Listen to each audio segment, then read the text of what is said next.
Salut, salut, salut.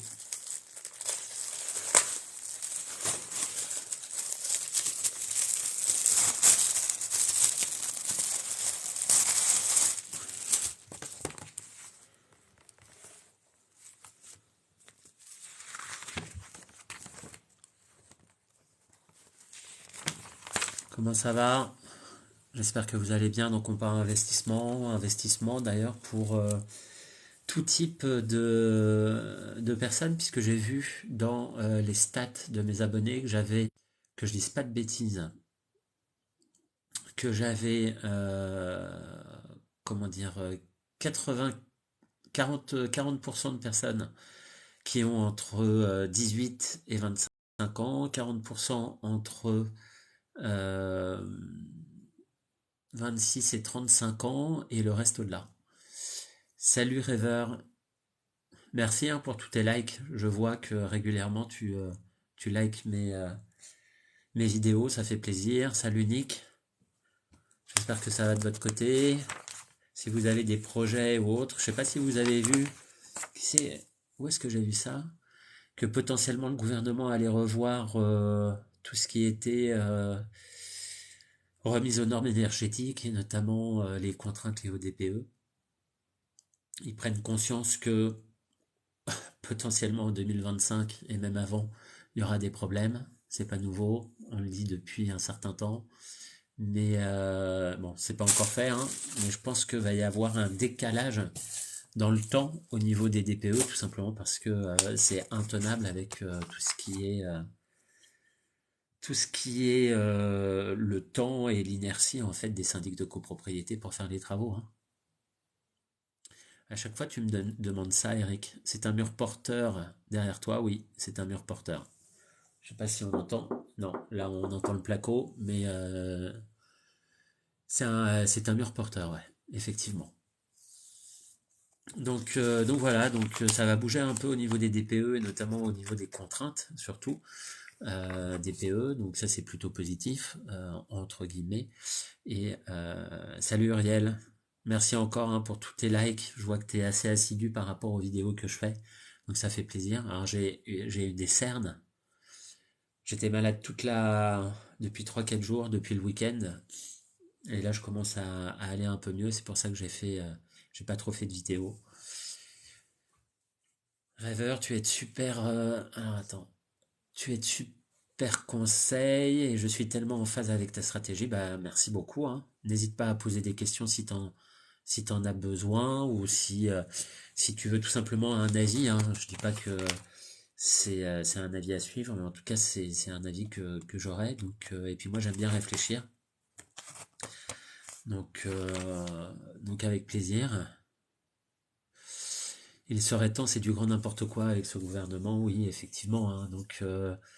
Ça, je crois que j'ai vu ça sur Google Actualité, où apparemment il y aurait une remise en cause du planning concernant l'allocation des biens immobiliers en DPE, G, F, et ils reverraient un petit peu leur planning. Rien n'est dit. C'est en cours apparemment de discussion, mais ils disent peut-être que avoir 1 million ou 2 millions ou 3 millions de logements qui, en l'espace de 2 ou 3 ans, ne seront plus sur le marché, ça posera peut-être des problèmes sociaux. C'est ce qu'on dit à peu près, en tout cas ici, depuis un certain nombre de temps. C'est surprenant. C'est surprenant qu'ils aient pas pensé avant. Mais en même temps, est-ce qu'ils écoutent les professionnels? Je ne suis pas sûr. Salut PRK92.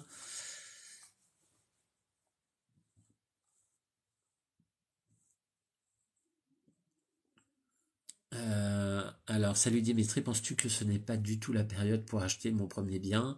Fares, le meilleur moment d'acheter, c'est maintenant. Par contre, faut pas acheter n'importe comment. Il y a des critères à respecter. Idéalement, alors déjà, ça dépend si c'est ta résidence principale ou si c'est un investissement locatif, mais globalement, l'important, c'est d'avoir des critères qui permettent de réaliser un choix en pleine connaissance de cause, notamment en pleine connaissance de cause de l'environnement dans lequel on est. Donc, globalement, tu achètes un DPE, enfin un bien immobilier, tu regardes le DPE, tu regardes bien évidemment la localisation, tu regardes les travaux à réaliser et tous ces éléments-là. Et là, généralement, tu négocies, ou en tout cas, tu essayes de négocier, puisque aujourd'hui, c'est possible de négocier, sauf si c'est déjà une affaire à faire, hein. Mais il y a vraiment une procédure à suivre pour pas faire d'erreur, mais le moment d'investir, c'est tout le temps en fait. C'est tout le temps. Maintenant, c'est comment j'achète. Ça a toujours été, j'ai toujours dit que être investisseur, c'est pas acheter. Être investisseur, c'est bien acheter. Et bien acheter par rapport à une situation, par rapport à un environnement. Le fait de bien acheter aujourd'hui, c'est pas la même façon que de bien acheter il y a 4 ou 5 ans, et c'est pas la même, et ça sera pas la même façon que bien acheter dans 4 ou 5 ans. Donc c'est vraiment ces éléments-là à prendre en considération. Il faut prendre du recul par rapport à la situation, par rapport à l'environnement, mais globalement, il y a toujours des opportunités à faire. Et moi, même si aujourd'hui je continue à acheter, même si demain le marché de l'immobilier connaît une crise importante, c'est-à-dire avoir moins 20% de la valeur des biens immobiliers, eh bien ce n'est pas grave parce que moi je ne perdrai pas d'argent. J'aurai toujours gagné de l'argent. Donc c'est le moment. L'OVNI-GLO, il n'y a plus d'argent, ils vont faire payer les propriétaires. Euh, Bah, en tout cas, ils ont augmenté la taxe foncière, certes, mais en même temps, les loyers ont augmenté aussi, même si dans certaines régions, certaines villes, ça a été réglementé. Mais globalement, moi, sur Rouen, je pense que ça a augmenté de 7 à 8%, ce qui a un impact, hein, bien évidemment. Mais quand on est investisseur, ça s'absorbe relativement simplement, à mon sens. C'est pas dans les tuyaux. Apparemment, ils y réfléchissent, hein, pour les DPE et une remise en cause du calendrier DPE et de la sortie de certains biens immobiliers, comment dire, de la location. Mais ils y réfléchissent. C'est déjà ça, hein. Donc, faut commencer à y réfléchir pour pouvoir espérer quelque chose éventuellement dans quelques mois ou quelques années, je sais pas. Mais je pense que en 2025, quand ils verront que il y aura de moins en moins de biens immobiliers sur le marché et que en parallèle, logiquement, les loyers vont augmenter et que va y avoir de plus en plus de personnes qui pourront pas se loger, ça posera peut-être un peu de problème. Enfin bon, c'est un avis personnel. Excusez-moi, je dois me moucher.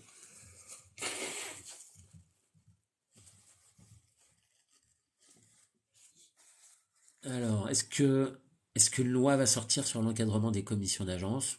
Je sais pas. J'ai pas en tête. Alors François Le Français, salut, j'ai 25 ans, livret A, LDD, PEL, CEL plein, tu me conseilles quoi? Eh ben déjà c'est pas mal. 25 ans, est-ce que tu es en CDI? Combien tu gagnes? Est-ce que tu as des emprunts déjà? Tous ces éléments-là sont à prendre en considération. Si tu as tout ça, eh bien lance-toi dans l'investissement avec potentiellement une diversification, puisque si tout est plein, tu dois gagner un peu d'argent. Diversification, donc commence à acheter des biens immobiliers et puis commence aussi à t'intéresser à la bourse. Moi, c'est ce que j'ai fait, tout simplement parce que c'est des éléments qui sont complémentaires à mon sens et qui permettent de diversifier les risques. Globalement, je te conseillerais d'apprendre l'immobilier. Donc ça veut dire fais des formations gratuites et puis si tu veux aller un petit peu plus loin, fais des formations payantes. Mais dans tous les cas, ne te lance pas dans l'immobilier sans formation. C'est un élément important. C'est de l'argent que tu mets en jeu. Donc l'objectif, c'est d'en perdre le moins possible et plutôt même d'en gagner. Mais, euh, mais voilà. Donc, forme-toi à la fois dans l'immobilier et à la fois à la bourse, étape par étape, hein, une à la fois parce que c'est déjà des éléments importants. Et puis, une fois que tu t'es formé, une fois que tu t'es constitué un réseau, et une fois que tu t'as échangé avec des investisseurs, eh bien, tu visites également, et puis tu verras par la suite, tu sentiras que c'est le bon moment pour acheter. Mais il faut pas avoir trop peur et il faut pas trop se poser de questions. Parce que plus tu te poseras de questions, plus tu trouveras des raisons pour pas investir. C'est comme ça. Romain, bonsoir également. Frenchman, j'ai cru que c'était le gars avec les dents de requin. Moi, je suis pas un requin. Au contraire, l'objectif c'est plutôt de partager et puis de partager les bons tips entre nous. Tu confonds avec quelqu'un d'autre. Par contre, j'ai des grosses cernes, donc tu peux me confondre avec un mort-vivant.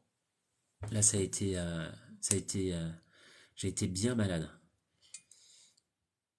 Uriel, mon conseiller m'a rappelé concernant mes assurances habitation et voiture pour les mettre chez lui. Ah bah, le conseiller bancaire, exactement. Mais par contre, conseiller bancaire, si Uriel, si ton conseiller bancaire te demande ça, et si tu as un projet immobilier à l'heure actuelle, tu dis OK, mais vous m'octroyez un prêt immobilier et puis pas trop non plus. C'est-à-dire que c'est du gagnant-gagnant. Là, il va te demander quelque chose et il va te rapporter.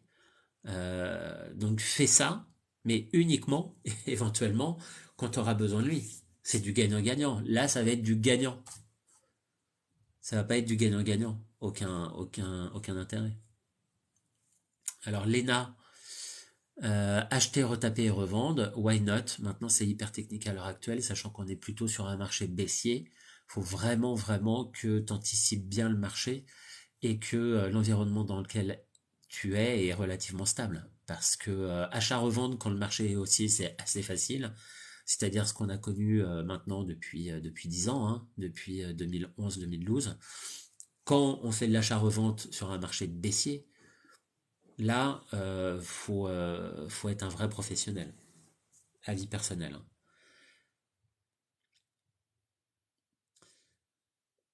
Salut Dimitri, je signe mon crédit en résidence principale pour une construction à 250 à construction. 4,1% sur combien d'années? Salut Thomas, plaisir aussi partagé, bien évidemment.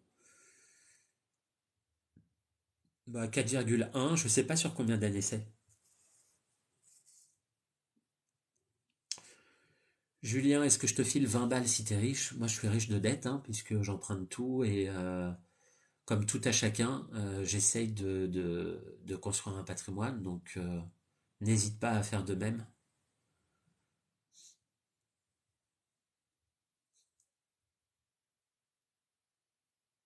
Ouais, apparemment, Jules, le calendrier des PE, ça va être décalé. Salut Jules, hein, d'ailleurs. On se voit jeudi. On échange jeudi ensemble, hein, Jules. On est d'accord. Apparemment, ça va être décalé, ouais. Donc, bon. Apparemment, hein, on discute. J'ai 200 000 euros à investir à 23 ans dans ma holding SCI. Ça serait quoi ta stratégie? Bah, ça dépend, parce que si tu as une holding, ça veut dire que tu as une activité. Quelle est ton activité? Est-ce que tu as déjà tes murs commerciaux? Est-ce que c'est des bureaux? Est-ce que c'est des murs commerciaux? Ça, c'est toi de me dire. Moi, je conseille généralement les chefs d'entreprise à acheter déjà les murs de là où ils sont, où ils ont leur activité. Est-ce que tu les as? Donc ça, c'est déjà la première question. Et puis, si tu les as pas, pourquoi? Si tu les as, là, je te demanderai, c'est quoi ton projet? Parce qu'une stratégie se définit toujours en fonction d'un projet que l'on a. Il n'y a pas des stratégies, moi je veux ça et tout le monde veut ça. Non, c'est des stratégies en fonction de l'individu, de sa volonté, de ses capacités, de sa perception de son environnement et de ses projets. Je suis de Rouen, exactement Thibaut. Salut Crisco.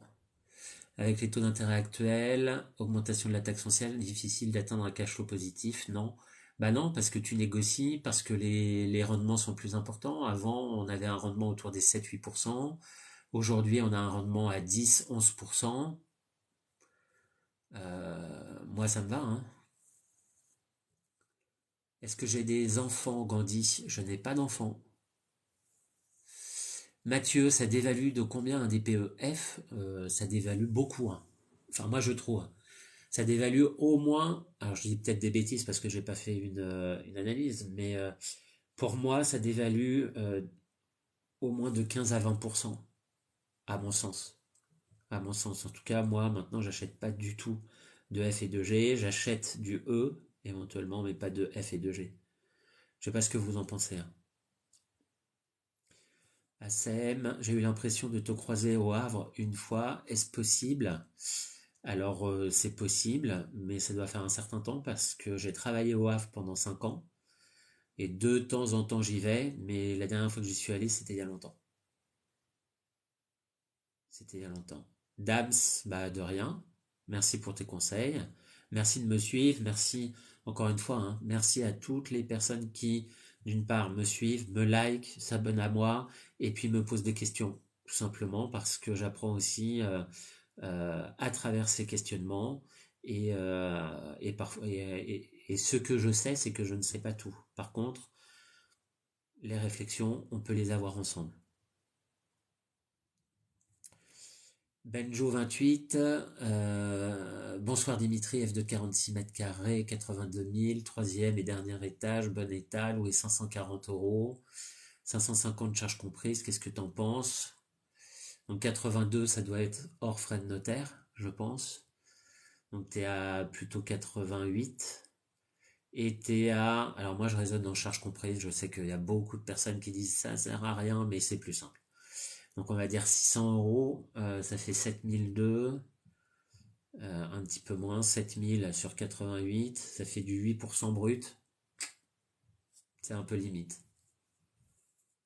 C'est un peu limite. Donc soit tu le meubles et t'augmentes, mais tu vas avoir un turnover qui est supérieur.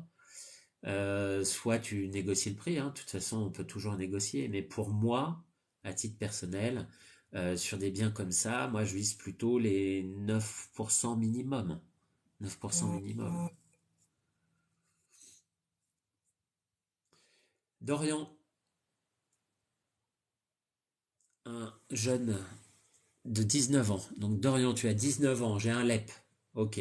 Un livret d'épargne populaire à 10 000 euros et un livret A à 15 000. Donc déjà félicitations parce que 25 000 euros de côté à 19 ans, c'est pas donné à tout le monde. Un appartement en location. Tu as déjà un appartement en location ou tu es en appartement en location. 1500 euros net. Bah, il y a plein de possibilités si tu n'as pas de dette. C'est toujours le problème de la dette. À combien vous êtes endetté? Ça, c'est des éléments. Il faut que ça soit des automatismes. Quand vous réfléchissez, moi, que vous gagnez 1500 ou 15 000, ça ne me donne pas en fait votre niveau d'endettement. Or, quand on parle d'investissement, on parle toujours en fonction d'emprunt que l'on a. Sinon, ça veut rien dire. Ça veut rien dire. Inconnu, salut Dimitri, je signe mon crédit en résidence principale, ça tu me l'as déjà dit, donc félicitations. Dams, 20 ans, bac plus 3 en alternance, 20 000 euros de côté, que me conseilles-tu? Alors Dams, moi ce que je conseille, alors déjà c'est super ce que tu fais, 20 000 euros de côté, bac plus 3, alors je ne sais pas si tu veux continuer tes études ou non, mais globalement tu fais tes études, tu finis tes études, pendant ces études-là, pourquoi pas faire une alternance dans une agence immobilière ou chez un promoteur immobilier ou dans un environnement qui correspond au type d'investissement que tu veux faire. L'objectif, c'est d'apprendre un maximum sur l'environnement dans lequel tu vas investir. C'est te faire ton réseau, c'est d'avoir des références, c'est de pouvoir échanger avec des personnes qui sont déjà passées par là où tu souhaites aller. Et pendant ce temps-là, t'apprends énormément. Et lorsque tu auras ton CDI, là, tu exploses. C'est-à-dire que tu commences à investir, que ce soit en bourse, que ce soit en immobilier, et tu y vas étape par étape. Et tu vas voir que étape par étape, ça va très vite. Pourquoi? Tout simplement parce que tu auras de l'argent de côté. La banque va se dire, c'est un jeune, donc si je peux le garder longtemps, ça va être top. Ensuite, si au premier bien que tu achètes, tu ne fais pas d'erreur, c'est-à-dire que tu respectes tous les critères que je dis généralement quand on achète un premier bien immobilier en investissement locatif. Si tu respectes tous ces éléments-là, que tu as de l'argent, tu vas pouvoir faire un deuxième, un troisième et un quatrième bien. Et là, en l'espace de 6, 7, 8 ans, tu auras potentiellement 10, 15 biens. Et je rigole pas, d'accord? Mais il faut y aller étape par étape, pas tout d'un seul coup parce que tu n'y arriveras pas sinon. Donc tu auras 10, 15 biens au bout pardon, de 6, 7, 8 ans. Et là tu te dis, j'ai dit bien, j'ai un patrimoine de 500, 600 000 euros, je vais avoir à peu près 50 000 euros de loyer, j'ai plus qu'à rembourser, ça y est, mon patrimoine est fait, et potentiellement, je pourrais prendre ma retraite quand je le souhaite, quoi. Voilà. C'est-à-dire que à un moment donné, il faut pas vouloir aller trop vite. Faut se préparer à investir vite, mais la préparation demande du temps. Et là, le temps, tu l'as. Et ça n'a pas de prix. Moi, j'ai commencé à investir beaucoup trop tard et j'y arrive quand même, malgré tout. Toi, tu as la chance d'avoir 20 ans. Et ben moi, je te dis félicitations. Maintenant, faut pas faire d'erreur sur un parcours puisque tu es au début du parcours. Oui, j'ai une chaîne YouTube go-man.fr, goman par Dimitri Laroutis. Alors en bourse, bonjour Dimitri, tu penses quoi de LVMH et autres marques de luxe en bourse sur le long terme? Sur le long terme, je pense que c'est relativement stable. Après, moi, c'est pas le type de, euh, de comment dire, d'action dans lequel j'investis, tout simplement parce que j'investis dans des actions à rendement, c'est-à-dire à dividende, et non pas à croissance. Là, les actions liées au luxe, c'est plus des actions liées à la croissance. C'est-à-dire que le dividende va être de 1, 2, 3% maximum sur le prix de l'action. Moi, je vise plutôt du 5-6%. D'accord? Par contre, généralement, les actions à bas rendement ont, euh, telles que LVMH, des très beaux parcours en termes de valorisation de la part. Donc moi je pense que le côté papy boom, personne ayant un fort pouvoir d'achat va continuer à augmenter. Je vois vraiment pas pourquoi ça s'arrêterait. Donc pour moi c'est un secteur solide. Donc why not? Mais c'est pas ma stratégie. Donc c'est un avis, hein.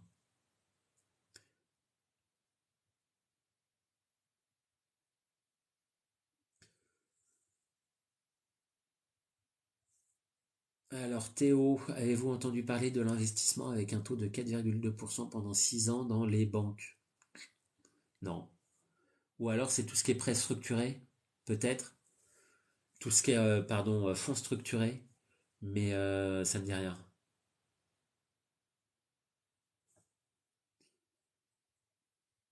Ah, Romain, Romain LPG, bah merci, hein. Bravo monsieur, merci. Je suis du métier et vous êtes le seul sur TikTok à ne pas raconter de bêtises.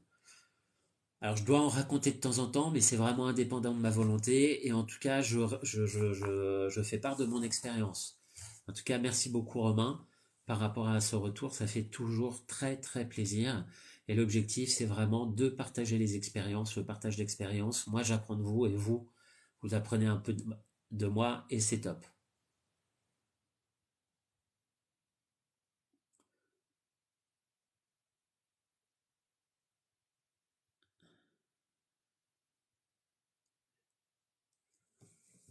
Alors Lando, Hello Dimitri, tu penses quoi du rachat de logements sociaux de ses parents dans un super quartier?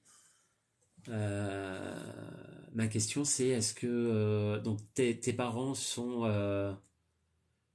comment dire sont propriétaires d'un logement, c'est ça? Donc bah why not hein, après ça dépend combien tu l'achètes. Alors Thibaut, je ne trouve pas ta chaîne YouTube. Tu mets Dimitri Laroutis sur YouTube et tu me trouves hein, normalement. Sincèrement. Salut Yas Yas Yann 75. Merci Baron. Thibaut, je suis en école d'ingénieur au CESI à Saint-Étienne-du-Rouvray. Ah bah on n'est pas très loin. Top. S'il y a des Rouennais, hein, dites-le, hein, ou en tout cas de l'agglomération rouennaise, n'hésitez pas, ça fait plaisir. 22 ans, 40 000 le côté, Tony, c'est top. Maintenant, je ne sais pas si tu travailles. Donc, je peux pas te... C'est pas des conseils, c'est un avis. Je peux pas te donner mon avis par rapport à ce que je ferais si j'étais à ta place.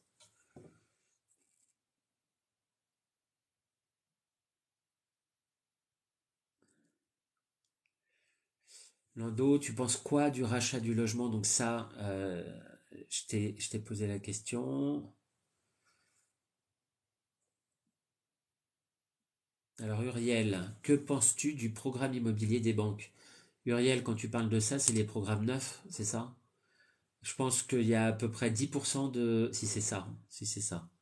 Je Je pense que dans les programmes neufs des banques, il y a à peu près 10% de biens et 90% de pas top. De toute façon, je suis pas hyper fan du neuf. Pourquoi je suis pas fan du neuf? Pour plusieurs raisons. Première raison, c'est que globalement, de ce que j'ai pu constater, mais ça dépend hein, des régions, on est généralement à 30% de plus. C'est-à-dire que si on achète de l'ancien, on est à 3500, si on achète du neuf, on est à 5000, ou dans ces eaux-là. Donc, pourquoi acheter plus cher? Alors oui, on défiscalise, mais au final, quand on revend 6 ou 7 ans plus tard, sachant que là, en plus, on est dans un début de marché baissier, bah, dans 9 ans, quand vous allez revendre, si vous revendez au prix que vous achetez, ça sera déjà hyper super top. Donc il y a quand même un gros risque de moins-value. Donc en gros, vous achetez la défiscalisation. Deuxièmement, c'est que pour la défiscalisation, pour que ce bien soit défiscalisé, il y a des conditions, et notamment la condition que ça soit tout le temps loué. C'est-à-dire qu'il n'y a pas de défisque s'il n'y a pas de locataire. Donc ça veut dire que derrière, il y a quand même des risques. Donc il faut faire attention à ça. D'accord. Donc tout ça pour dire que je vois pas l'intérêt d'un risque d'investir dans un bien immobilier où il y a une risque de moins-value, où on surpaie, où au final tu paies ta défiscalisation, qui potentiellement ne te bénéficie pas si tu n'arrives pas à louer ton bien. Autant acheter de l'ancien, 30% moins cher, et puis mettre en place une stratégie où tu ne paieras pas d'impôt sur tes revenus fonciers, et ça sera tout aussi bien. Hein. Avis très personnel.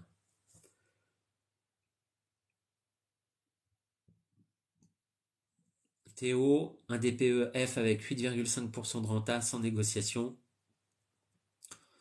Renta nette ou renta brute, point d'interrogation. Et puis F, ça veut dire que tu vas avoir au moins, alors après je sais pas, je connais pas la taille de l'appartement, en tout cas je me rappelle pas si tu l'as dit, mais ça veut dire que tu vas avoir des frais très très importants. Moi, la renta nette, une renta brute, pardon, à 8,5, si c'est une renta brute, je doute, je doute. Salut Aurel, ça va? Bah oui, je me remets un peu de ce week-end où j'ai été un petit peu malade, mais ça va. 80 mètres carrés en F, combien estimez-vous les travaux de rénovation? Bah moi c'est simple. Tu vois, sur un 20 mètres carrés que je souhaite rénover, j'ai estimé à peu près à 6 000 € les travaux. Sur un 20 mètres carrés. Donc 300 € du mètre carré. Et à mon sens, c'est la fourchette moyenne basse. Donc tu vois, 80 mètres carrés, si on fait le ratio, alors ça sera un petit peu moins cher parce que tu as plus de surface, mais on va dire que, à mon sens, mais je ne suis pas du domaine, il faut voir des professionnels, mais je pense que tu en as au moins pour 20 000 €.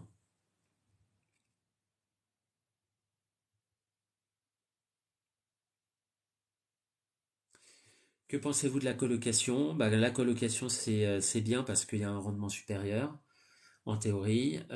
Par contre, ça demande beaucoup, enfin, il y a beaucoup de turnover. Euh, Donc ça veut dire que si tu as une coloc de 3 chaque année, tu en auras un qui partira au minimum. Donc ça veut dire qu'il faut que tu trouves un locataire chaque année. Ce qui conduit aussi potentiellement à avoir une vacance locative. Donc pour pas perdre d'argent, il faut faire de la location courte durée sur 2 mois. Sachant que c'est les 2 mois où tu es normalement en vacances. Donc il faut accepter que pendant un certain temps, soit tu partes pas en vacances, soit tu perds de l'argent. Voilà. C'est simple, clair, net. Il n'y a pas 40 000 solutions. De toute façon, quand on veut se constituer un patrimoine, euh, et notamment à travers l'immobilier, on est obligé de faire des sacrifices. Ça, faut l'intégrer. On est obligé de faire des sacrifices à plusieurs niveaux. Premier niveau, c'est accepter de prendre du temps pour apprendre. Deuxième, c'est accepter de perdre du temps pour trouver. Ensuite, accepter de perdre du temps pour gérer et accepter que le patrimoine se crée dans le temps. Mais par contre, c'est une rentabilité très importante par rapport aux capitaux propres investis. Ça, voilà, il y a pas 40 000 Enfin voilà, faut pas discuter par rapport à ça. Mais voilà, donc la coloc, ok, mais moi, j'en ai une de 5, ce qui est énorme. Je pense que j'en ferai pas d'autres, mais je la garde.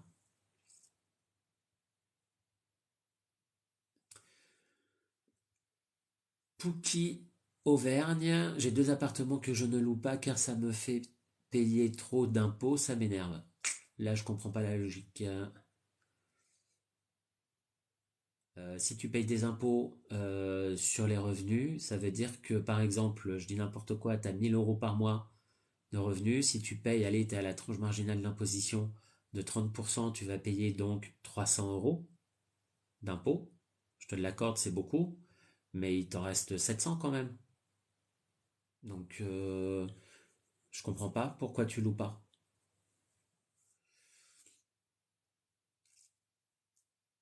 J'ai un LMNP et je souhaite continuer à investir en SCI à l'IS. Bonne idée ou achat-revente? Bah oui, pourquoi pas.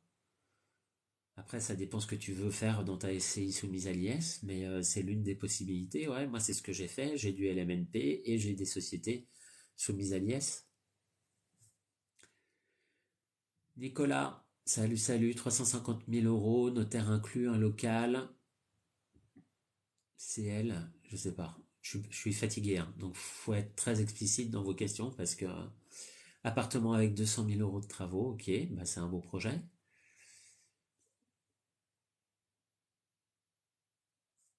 Ok, donc Tony, t'as 40 000 euros et t'as le droit à 150 000 euros d'emprunt. Bah c'est top.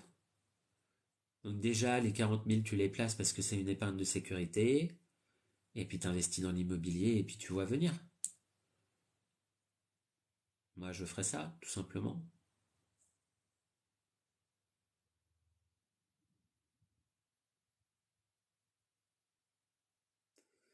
J'ai 30 ans, j'ai un peu plus de 70 000 euros de côté. Combien je peux emprunter à la banque?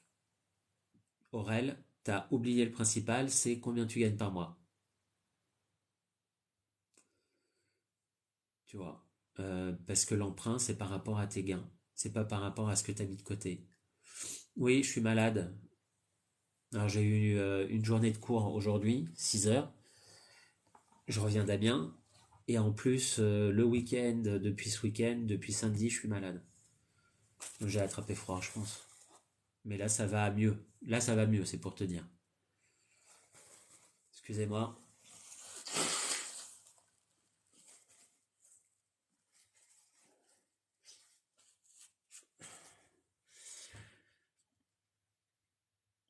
Alors, j'ai un BTS en alternance et là, je suis en auto-entrepreneur dans l'immobilier. Bah super, hein. El Corleone, c'est top ça.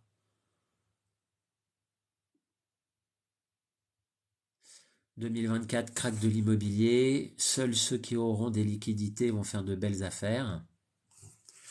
Bah ça ça a toujours ça a quasiment toujours été, hein. Donc à un moment donné on faisait des prêts mais la banque était pas non plus inconsciente. Fallait que tu apportes toujours un peu ou si t'apportais pas d'argent, ça veut dire que tu en avais beaucoup sur ton compte.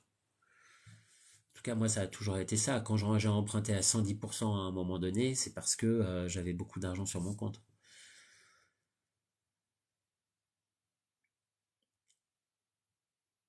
Lando, je t'ai répondu en fait. Lulu, Lulu Lopez, bravo monsieur pour votre expérience, vous m'avez l'air fatigué ce soir. Oui, je suis fatigué. Je vais faire un petit live d'une heure, là ça doit faire une demi-heure. Mais ouais, je me suis dit, tiens, malgré tout, je fais un live, ça me fait plaisir. L'or, pourquoi pas, hein, c'est un placement.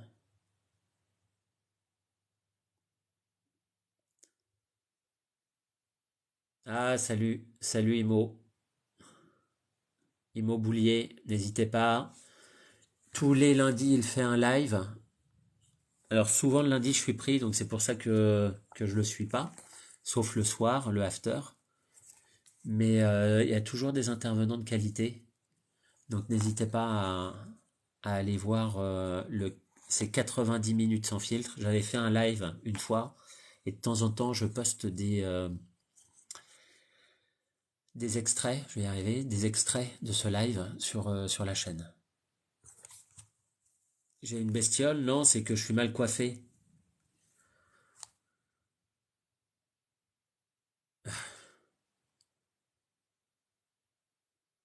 Je connais pas Mabli.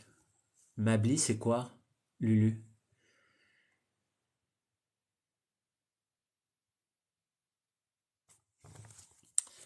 Alors, bonsoir. Alors, Arthur, bonsoir, 20 ans, 30 000 euros, dont 8 000 euros en bourse et crypto. Combien garder d'apport pour l'IMO? Quand on investit dans l'immobilier, c'est simple. Moi, j'ai une règle, c'est avoir 6 mois de liquidité dédiée à l'immobilier. C'est-à-dire que si vous avez un emprunt ou un loyer, on va dire, un loyer de 500 euros par rapport au bien que vous achetez, bah 6 mois, ça fait 3 000 euros. 3 000 euros. En plus, vous apportez maintenant, à l'heure actuelle, les frais de notaire et 10% du montant. Donc les frais de notaire, on va dire que si c'est 500, on va dire que vous achetez un bien pour être, si vous faites pas une affaire, vous achetez un bien à 70 000. Les frais de notaire, ça va être à peu près 5 000, 5-6 000, et puis 10%, donc ça fait 13 000. Donc 13 000 plus 3 000, ça fait 16 000. Plus, donc ça c'est le minimum pour pouvoir investir. Après, qu'est-ce qu'il faut? Il faut le minimum pour pouvoir vivre et faire face aux imprévus. Et moi, sincèrement, il me faut 15-20 000 pour dire je suis allé.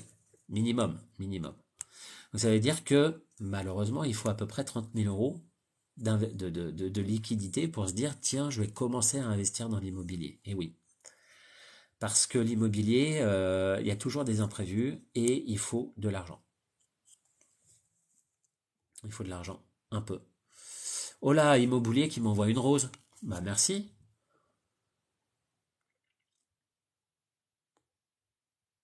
Penses-tu que l'on peut trouver de bonnes opportunités immobilières à Amiens? Ah bah oui. Moi j'ai regardé Amiens, c'est une ville que j'aime beaucoup. Vraiment, hein. Vraiment, bah, c'est là où je travaille. Donc je commence à connaître. Et à Amiens, il y a des quartiers très très intéressants. Et oui, il y a des affaires à faire, clairement. Quelle alternative au Pinel? Moi, le neuf, je le fais pas. Je trouve que, sauf cas exceptionnel, ceux qui ont investi sur Bordeaux à une époque, au début, ils ont fait des putains de plus-values, entre guillemets. Mais merci mon conseil. Conseil de poche qui est là aussi, apparemment, j'ai pas vu. Parce que là, j'ai à peu près 43 messages de retard. Donc, désolé. Mais, euh, mais globalement, pour moi, le neuf, on fait pas d'affaires dans le neuf.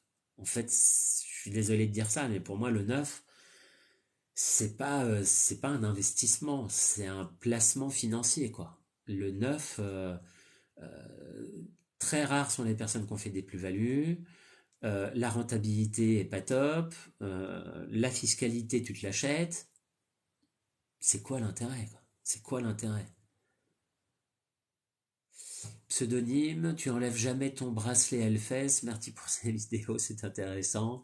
C'est des souvenirs. À chaque fois, je passe un bon moment au Hellfest et j'aime beaucoup le Hellfest. Ça fait maintenant.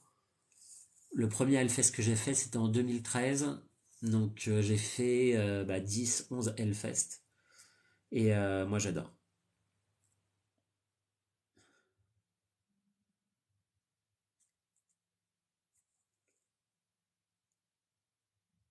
90 minutes sans filtre. N'hésitez pas. Existe-t-il une alternative aujourd'hui? À quoi? Au Pinel? Non, je pense pas. Mais sincèrement, le Pinel, une alternative au Pinel. Le Pinel, c'est nul.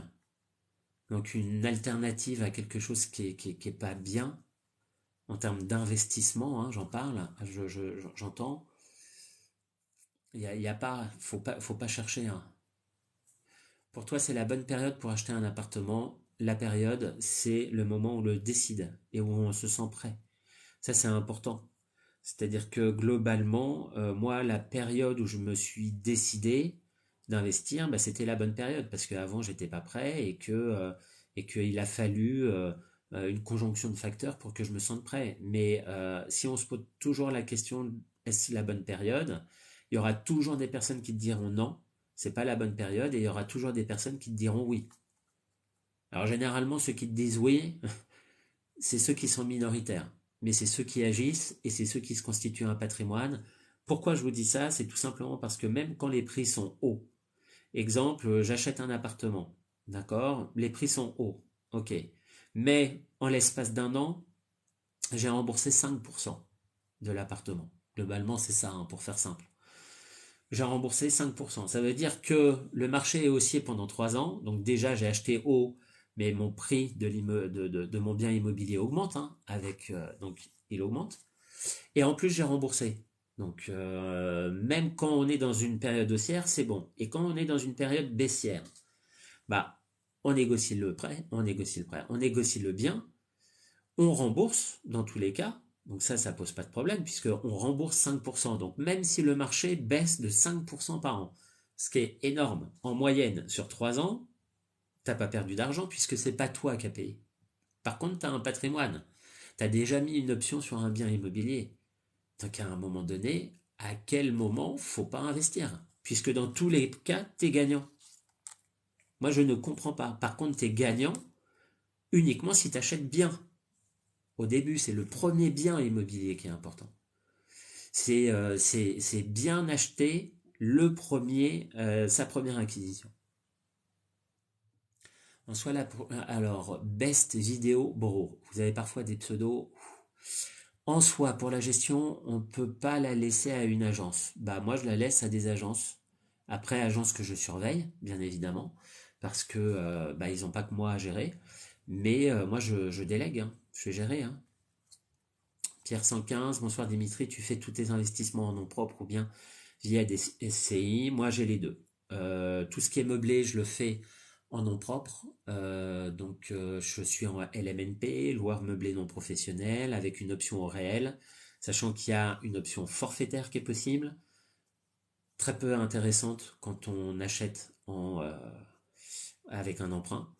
Et puis il y a l'option au réel, où là, je vous conseille d'avoir tout simplement un expert comptable.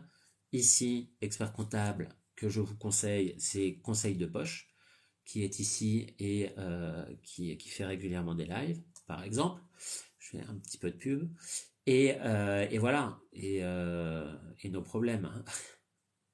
Merci. Alors, 22 ans, Johan, 21 000 euros de côté, bravo, bravo, bravo. Un CDI, bravo. Merci Fred, très très sympa, merci. Donc moi j'adore échanger avec les jeunes. J'adore échanger avec les jeunes parce que quand à 22 ans, on a mis de l'argent de côté, qu'on a un CDI, qu'on a 1500 euros par mois, c'est-à-dire un salaire qui est confortable pour ton âge, que tu aimerais acheter, et ben moi je dis bravo. Donc ce qu'il faut, c'est t'aimerais acheter, c'est super. Maintenant, il faut se former, obligatoirement se former. Il y a des formations gratuites. Tu fais ma formation gratuite, 3 4 heures de formation gratuite pour le premier bien, c'est largement suffisant. D'accord. L'argent que tu as mis de côté, tu l'as durement gagné, donc faut pas en faire n'importe quoi. Donc, tu échanges avec des professionnels, tu échanges avec des agents immobiliers, tu te fais une idée des agents immobiliers parce qu'il y a de tout, il y a des professionnels, mais il y a aussi beaucoup de personnes qui parlent pour te vendre et qui connaissent rien du tout à l'immobilier. C'est pas parce qu'on est agent immobilier qu'on a des compétences en investissement immobilier, c'est deux choses différentes, à mon sens en tout cas.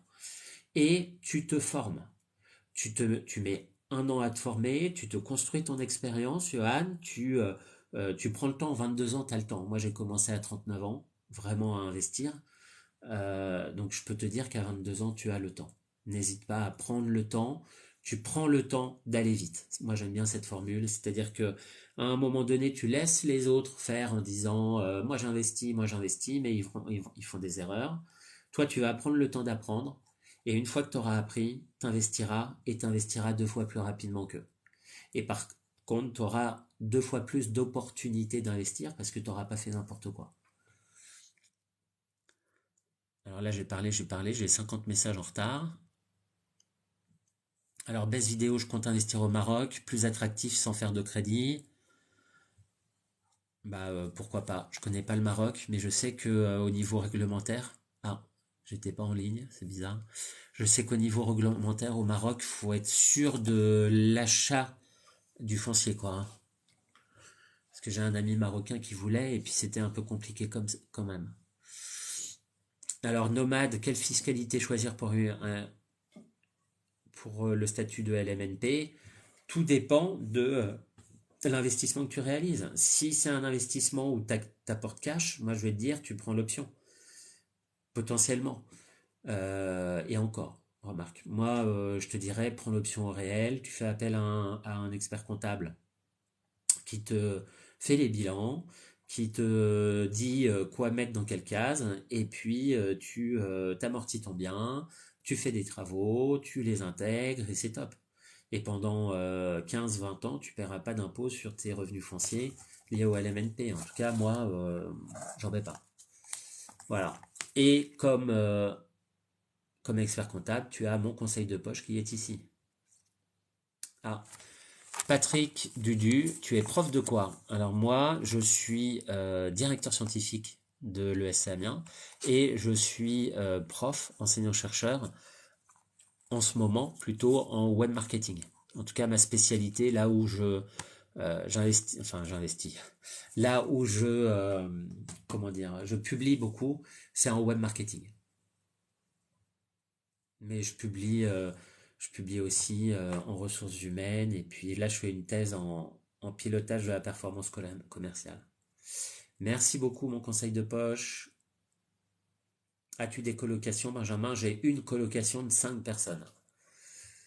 Salut Fred. Salut Fred. Faut qu'on se colle hein, c'est combien? Dans un mois et demi à peu près. Je sais pas si tu es encore là, mais Jérémy, salut, je suis en SASU, plomberie et je cherche à investir, mais j'ai déjà ma RP et 2 logements. Bah c'est top. Comment investir de nouveau? Bah ça dépend en fait de ton taux d'endettement, tes liquidités. Compliqué, hein. Faut m'en dire plus, hein.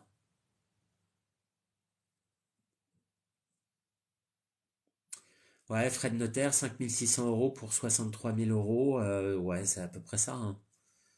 Sur des montants genre 100 000, on doit être à 7%.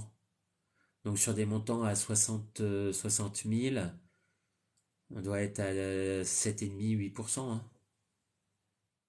Alors moi de mon côté, je ne crée pas de SCI pour chaque nouveau bien. Moi j'ai une SCI et j'investis dans cette SCI-là. Comme ça, tout se mélange. Et globalement, je suis à l'équilibre sur les biens qui sont très rentables et des autres qui le sont un peu moins. Stratégie personnelle, j'ai toujours pas très bien compris l'intérêt de créer une SCI par bien immobilier. Mais ça, il y a peut-être des experts ici, hein. Mais merci, merci Mauboulier. Donc ça, c'est pour que je fasse de la pub pour toi. Donc Immobilier, 90 minutes sans filtre, tous les lundis. Très bon live. À chaque fois, il y a un invité très intéressant, dont j'ai fait partie. Je fais un peu de pub, je m'auto-congratule. Je suis fatigué, je dis que des bêtises. Que pensez-vous de l'investissement dans des garages? Moi, je suis fan. Moi, je suis fan pour commencer et après euh, une stratégie de diversification de son patrimoine immobilier. Donc moi, je dois avoir 7 places de parking à peu près et dès que je peux, bah moi, je suis content de les avoir. Pourquoi? Tout simplement parce que d'une part, c'est un bien immobilier. Donc ça veut dire que tu bénéficies du double rendement, c'est-à-dire l'accroissement de la valeur de l'immobilier et les loyers. D'autre part, les charges de copropriété sont très faibles, la taxe foncière est très faible. Et enfin, troisième avantage également non négligeable, c'est que tu n'as pas de travaux à faire dans une place de parking ou alors très peu. Et quatrième avantage, tu as une relation avec le locataire qui est différente qu'un lieu d'habitation. La place de parking n'est pas un élément essentiel de, euh, de vie, alors que un appartement, c'est un élément essentiel de vie. D'accord? D'ailleurs, je conseille, quand vous louez un appartement avec place de parking, de faire deux baux différents. Tout simplement parce que quand un locataire ne paie pas, ben, on peut résilier très facilement le bail en parking, alors que le bail en habitation, c'est plus difficile.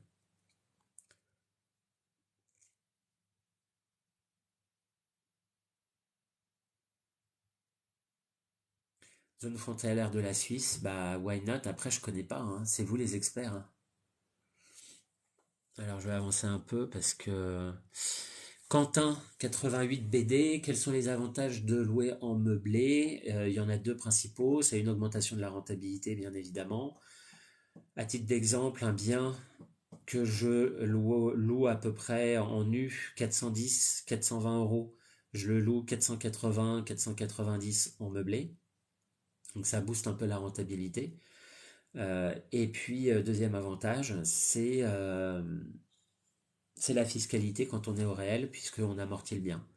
Donc on paye quasiment pas, voire pas du tout d'impôt sur les revenus fonciers en LMNP. Par contre, derrière, il y a des inconvénients, et l'inconvénient principal, c'est un turnover qui est plus important. D'accord? Alors, Jérémy l'aîné, il faudrait qu'on échange ensemble, hein, Jérémy, parce que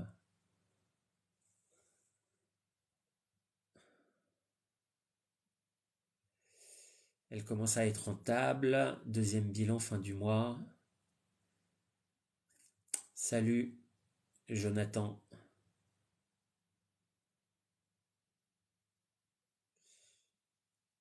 Alors, Lobo, je sais pas ce que c'est, Lobo. Je sais pas ce que c'est, Lobo.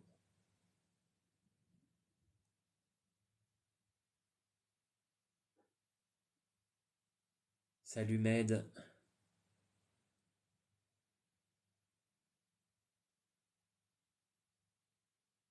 Alors,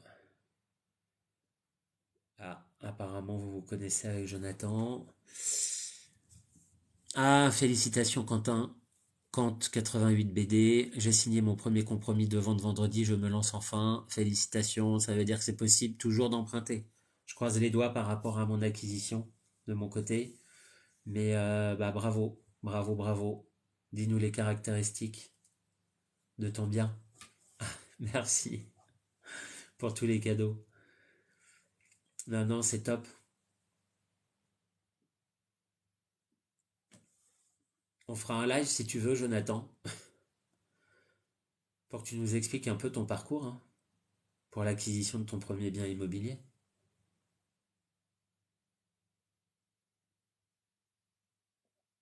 Ah, c'est ton anniversaire aujourd'hui, Imo?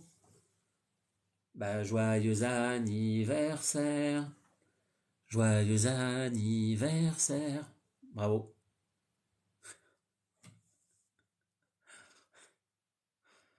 Oh là, oh là, arrête, c'est ton anniversaire, hein, c'est pas, c'est pas le mien. Merci pour les cadeaux. Merci, merci.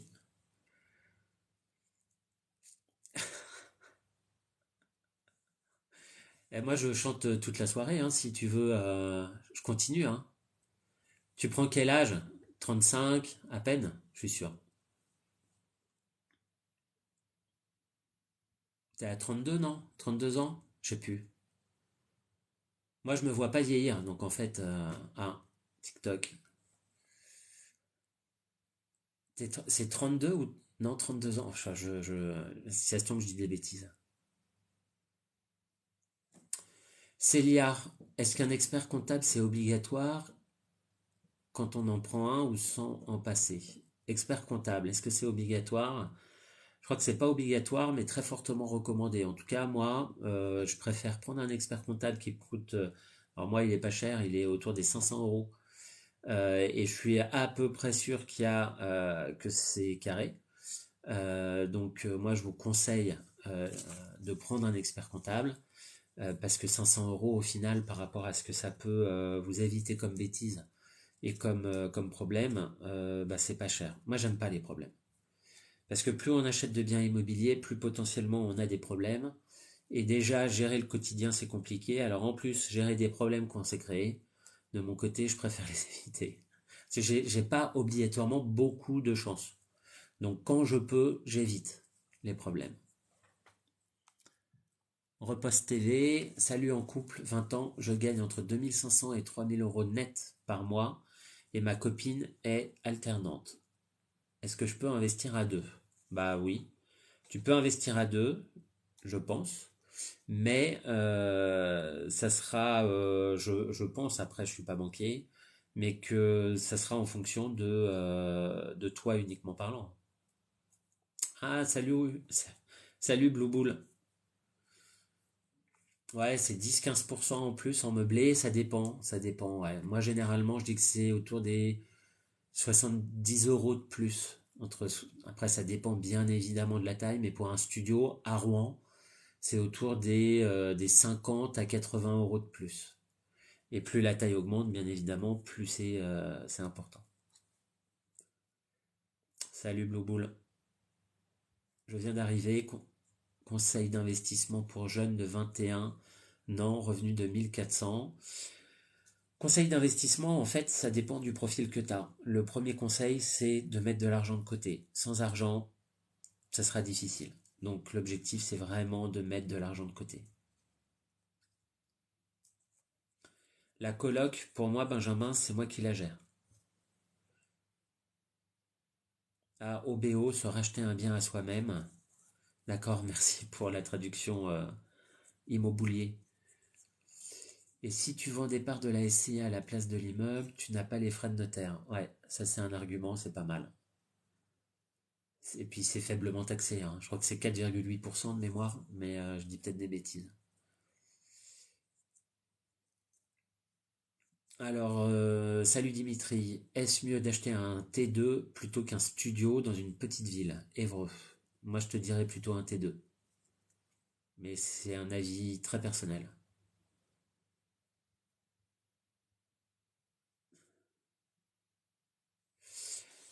Alors, le seul avantage, Renoir, je suis pas d'accord avec toi.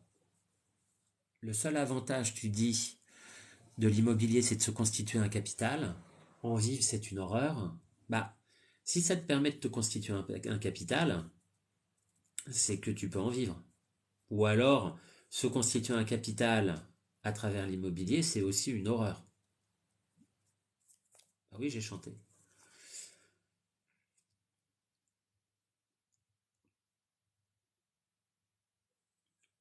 Ah oui, 50 mètres carrés, 63 000 avec garage et cave en résidence privée, c'est pas cher. C'était où, Quentin? 32 ans? Ah bah je pensais que tu les avais déjà. 32. Vous voyez, par exemple, immobilier, à mon âge, il aura au moins 5 millions ou 6 millions de patrimoine. Moi, je suis un pauvre, hein, par rapport à lui.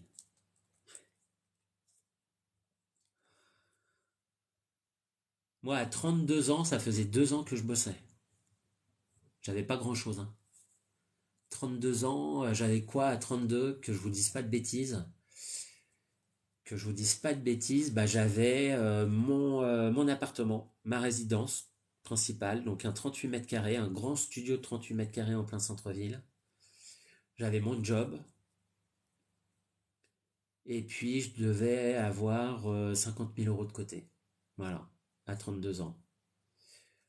Immobilier, je pense que tu as un petit peu plus que ce que j'avais à ton âge.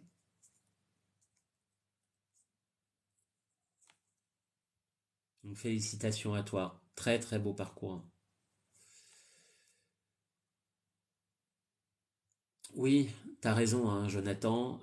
Pour LMNP, en microbic, ou en tout cas même en LMNP au forfait, t'as pas besoin d'expert comptable, hein, puisque c'est un forfait. Pour, euh, pour le réel, c'est préférable. Vous avez un problème avec le mur qui est derrière, parce que vous me posez toujours la même question, est-ce que c'est un mur porteur? C'est bizarre comme question. Enfin, à mes yeux.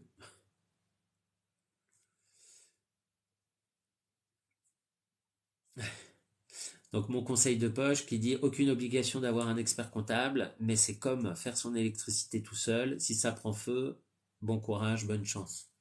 Voilà. Moi je préfère réduire au maximum les risques. Moi, je suis un frileux, je suis un investisseur frileux. Je suis un investisseur frileux qui a 900 000 euros de dette. Alors, est-ce que c'est compatible? Bon, qui va avoir 900 000 euros de dette si le prochain prêt est accordé.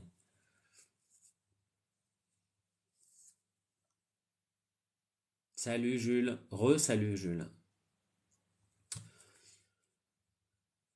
Investissement immobilier en Espagne, bah moi je suis pas très fan quand c'est loin de son lieu d'habitation. Donc soit tu es à la frontière espagnole, soit c'est chaud. La ville du Havre, bah, ça a beaucoup pris hein, en immobilier, notamment après le Covid. Il y a des quartiers, c'est comme partout. Il y a des quartiers plus ou moins tendus, mais voilà. Après le Havre, moi je suis pas fan. J'ai failli investir au Havre parce que j'ai travaillé 5 ans au Havre. J'avais trouvé des biens pas trop mal, hein. Il y a le quartier Saint-Vincent qui est pas mal. Il y a Sainte-Adresse, bien évidemment. Il y a le quartier sur tout ce qui est plage également. Quartier des Halles qui est sympa. Quartier Saint-François aussi qui peut être pas mal. Après, quartier de la Gare, ce qui est en train de se réhabiliter progressivement, notamment avec l'arrivée des écoles et de la concentration des écoles. Donc là, ça peut être un quartier en devenir. Et voilà, donc Le Havre, why not, hein, Venatou. Mais faut connaître dans tous les cas son territoire. Tu vois, là, moi, je te parle du Havre. J'ai pas investi alors que je connais les quartiers, je connaissais en tout cas les prix au mètre carré. Et j'ai failli investir, hein, j'ai failli acheter dans du Perret un 20, c'était quoi, un 22 mètres carrés. J'aurais dû, parce qu'aujourd'hui il vaudrait cher.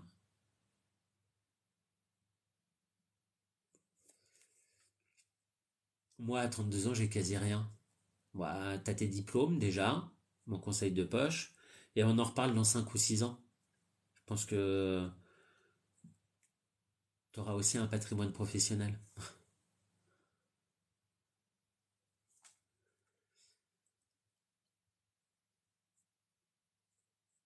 Ouais, Jonathan, 30 ans, une maison en RP, pas mal, 2 studios, super. Faut aller vite, faut y aller étape par étape.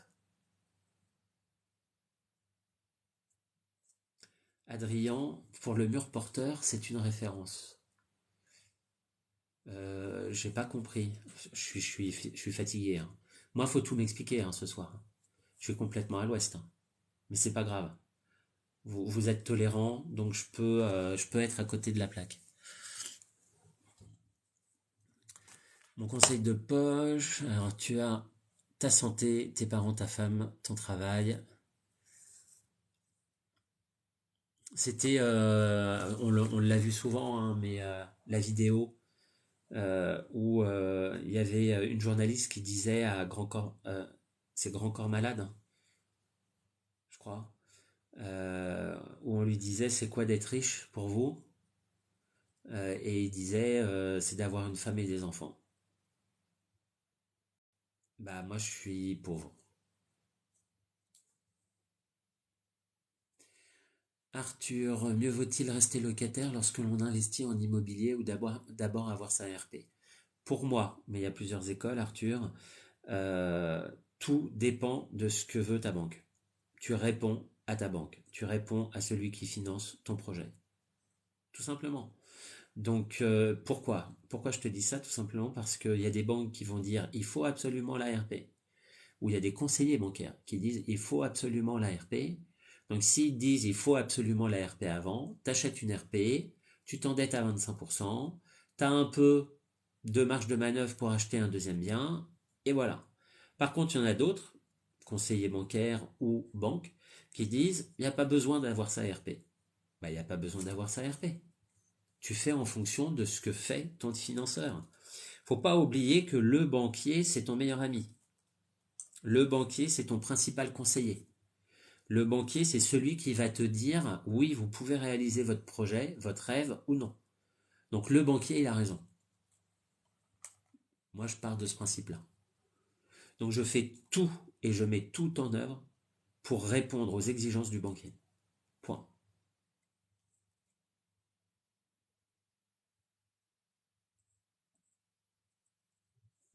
Ah, d'accord, je savais pas. Donc par rapport au mur porteur, un gars sur TikTok pose la question à plein de gens en live et filme leurs réactions et certains s'énervent. Bah non, moi ça me surprend plutôt. Mais c'est un mur porteur. C'est une vieille maison. Cette partie-là date de 1898. Ville de Dieppe, why not, hein, c'est une ville balnéaire. Et puis je crois qu'il y avait un projet de créer la plus grande fosse d'Europe. Je sais pas si c'est toujours dans le cas. Donc ça peut attirer des touristes aussi. Après, il y a de tout aussi à Dieppe, hein. Donc plutôt être proche de la mer, je dirais. Après, je suis pas expert. Je fais pas d'achat-revente, moi. J'achète. J'ai revendu une fois, où j'ai fait une plus-value de 40 000 euros, mais j'ai revendu une fois. Ouais, Blue Bull, quartier de l'Eure, derrière les docks, au Havre, ça peut aussi, mais on part de loin, hein, je pense, hein. Mais ça peut, hein. Comme il y a les docks et les universités, ça peut évoluer, hein.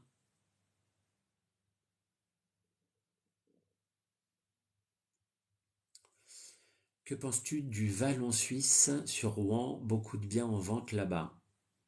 Vallon Suisse, c'est pas ce qu'il y a de mieux. Mais ça dépend. En fait, il y a plusieurs vallons suisses. Il y a le vallon suisse résidentiel et le vallon suisse tour.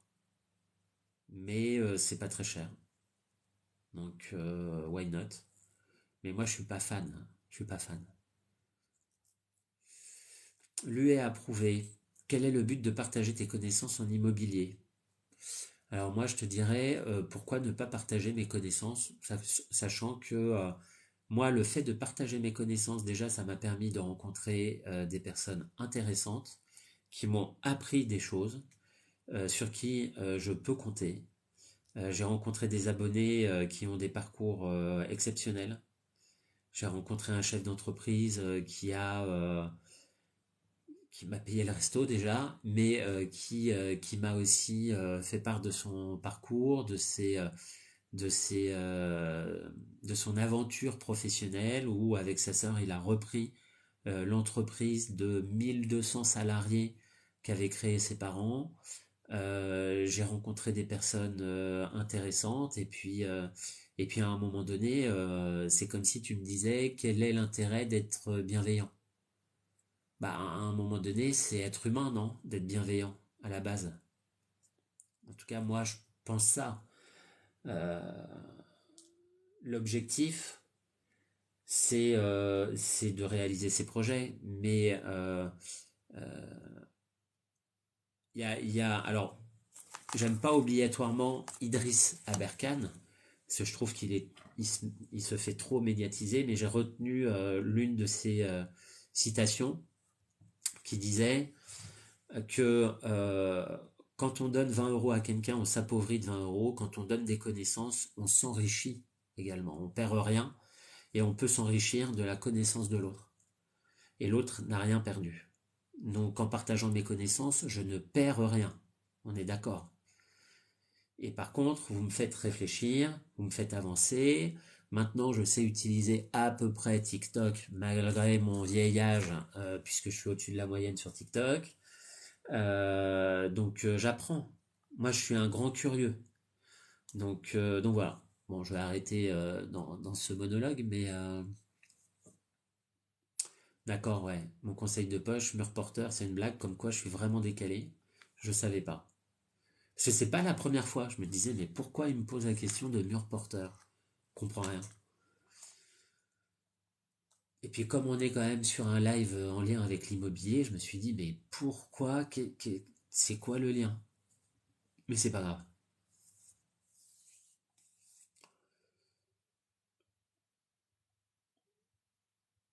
Alors, AFIX, est-ce que je pense que l'immobilier va chuter en 2024? Moi, je pense que l'immobilier va chuter en 2024, mais alors non. Je pense que l'immobilier en 2024 va se stabiliser, mais avec des hausses et des chutes en fonction des profils des biens. Je m'explique. Tout ce qui est DPE, si on continue hein, sur le calendrier qui a été fixé par le gouvernement, si on continue sur ce calendrier-là, par rapport au diagnostic énergétique, je pense que les appartements en DPE F et G vont très fortement baisser sur les 2-3 prochaines années à venir.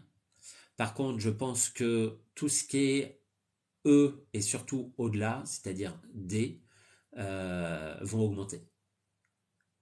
Et donc du coup, d'un côté ça va augmenter, de l'autre côté ça va baisser, et il va y avoir une stabilité. Mais une stabilité qui ne sera pas traductrice de la réalité, avec des très forts écarts entre ceux qui sont bien notés sur un plan énergétique et ceux qui sont mal notés. Moi je le vois gros comme une maison. Enfin, interprétation purement personnelle.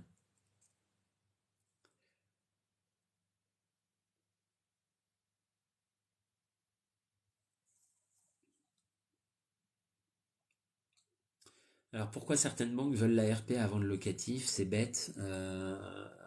Alors c'est bête. C'est bête quand tu raisonnes, quand tu raisonnes, quand tu es celui qui demande le prêt. Par contre, quand tu es le banquier, mets-toi à la place d'un banquier. Tu as une personne en face de toi qui a sa résidence principale depuis 1 an, 2 ans, 3 ans, et qui souhaite investir. Donc déjà, il sait gérer son budget, donc ça c'est bien, puisque à côté il a mis un peu d'argent de côté, et en plus il a sa résidence principale, il est propriétaire, donc il y a potentiellement un bien qui pourra être vendu pour être remboursé en cas de défaillance. En quoi c'est bête de sécuriser au maximum sa situation? Moi je vois pas. Donc moi je comprends les banquiers, hein. Je vends sur Paris 2 appartements, 49 et 44 mètres carrés, un local commercial loué. Ok, c'est bien, ça fait petite annonce aussi.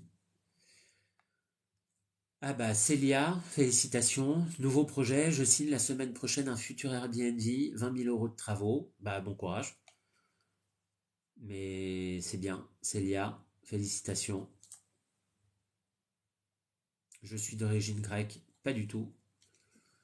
On m'a plusieurs fois demandé, mais le prénom a été choisi par ma mère qui est de Rouen, et vraiment de Rouen. On a une famille très ancrée sur la région rouennaise, et mon père qui est de Mantes-la-Jolie. Et je crois pas qu'il y ait des origines grecques. Gabriel, si tu as une question, n'hésite pas.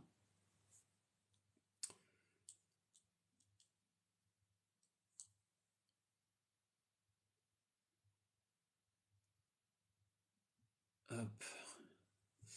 C'est du domaine, ça évite de faire des erreurs et d'avancer dans le bon sens. Salut Alcolo. D'accord, salut. Bonsoir, que pensez-vous d'acheter de l'or? Why not? Après, quand tu achètes de l'or en physique, sauf si c'est des pièces de collection, je crois que tu as une taxe si tu achètes des lingots.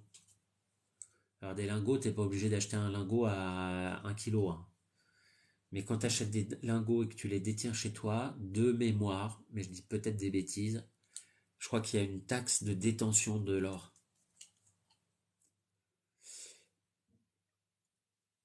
Étudiant, Lucas, 19 ans, 3 000 € de côté, je peux mettre un peu en bourse. Tu peux, mais moi je te conseillerais de te former déjà, de plutôt d'investir tout de suite. Je sais pas si tu t'es intéressé en fait à la bourse. Et notamment aux techniques pour anticiper. Parce qu'il y a plusieurs techniques. Il y a le trading, où là c'est du day by day, on va dire, hein. Et puis il y a du placement, comme moi je fais, où j'investis, je garde sur du long terme, ou j'investis un peu à la Warren Buffett, quoi. Sans me comparer à lui, hein, bien évidemment.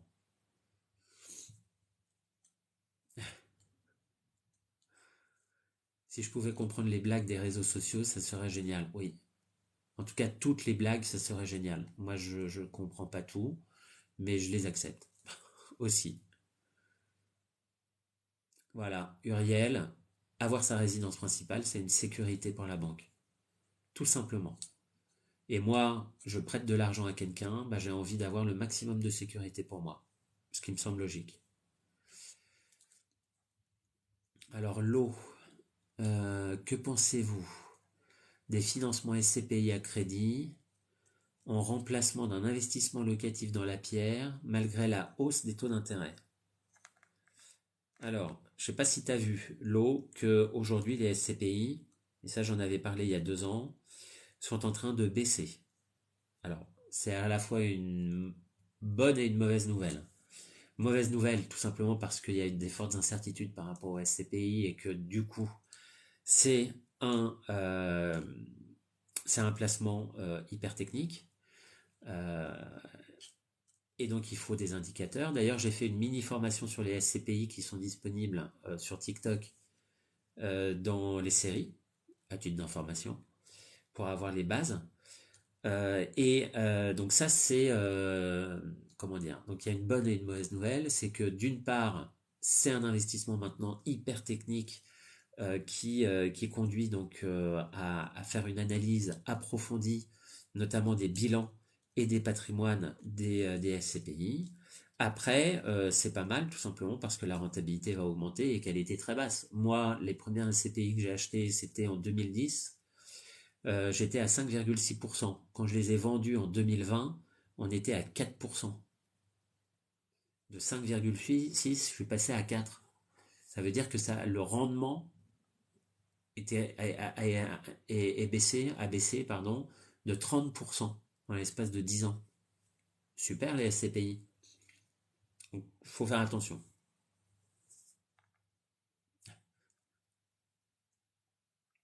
The winter is coming. Les banques veulent qu'on ait une RP, mais quand c'est le cas, ils ne veulent plus accorder de prêt. Alors non, c'est pas ça, Quentin. Ils veulent plus accorder de prêt parce que tu es à 35% d'endettement. Or, acheter une RP, ça ne veut pas dire que tu dois t'endetter à 35%. Tu peux acheter une RP et t'endetter à 25%. D'accord. Donc voilà, c'est deux choses différentes.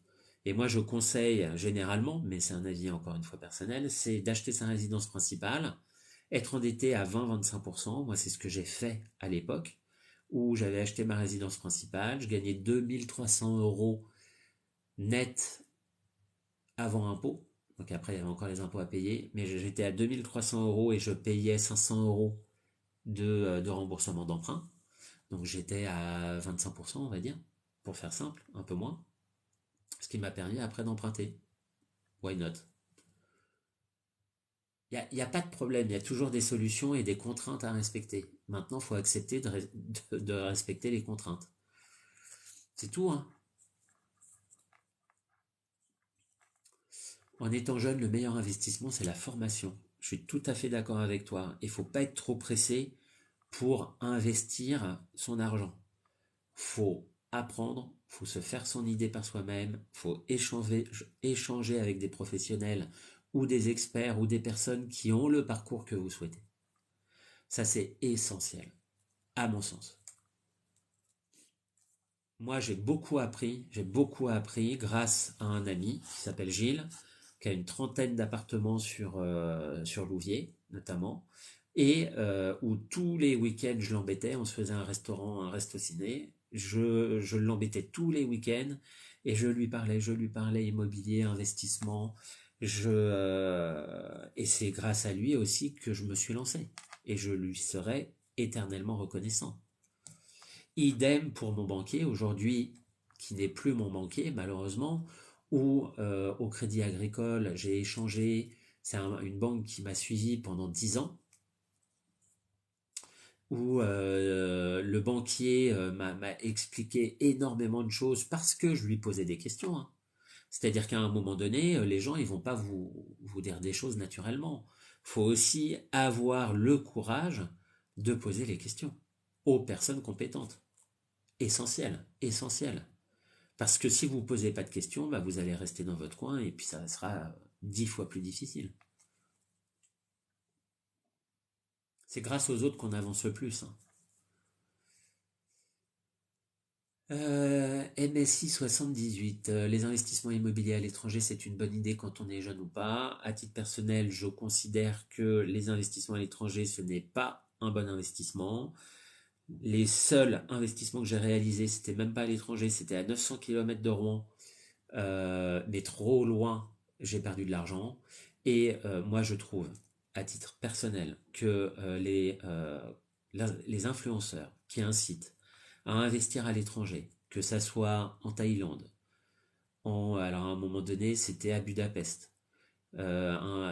Aujourd'hui, c'est en Thaïlande. Et à un moment donné, c'était à Détroit aux États-Unis.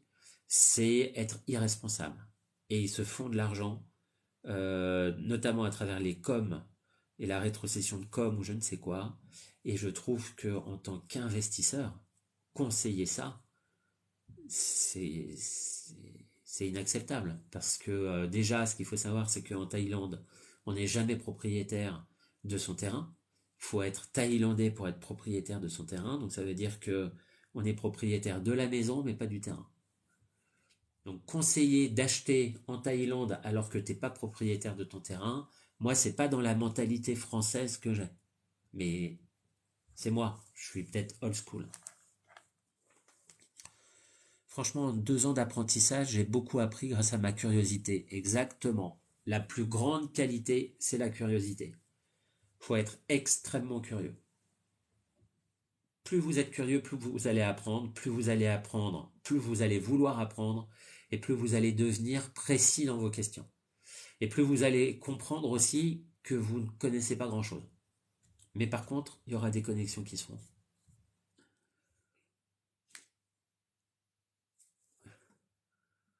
Gilles Grimm, ouais, Gilles Grimm, il est assez direct. Après, il fait beaucoup de meublés et de petits meublés, de ce que j'ai vu. Donc c'est pas mon truc parce que c'est trop de gestion, les meublés. Moi, je veux être zen. Ah, Blue Bull, t'es de Louviers. Je me rappelais plus que t'étais de Louviers. Je perds la mémoire. Ça y est, j'ai Alzheimer. Tu es de Doritos, tu es de Villiers. Je connais pas du tout. Exclu. Bof, grâce aux autres. Bah oui, grâce aux autres. Moi, je me suis construit grâce aux autres. Ah, mais ça, c'est clair. C'est clair. Après, c'est grâce aux autres, mais parce que j'ai posé des questions, hein.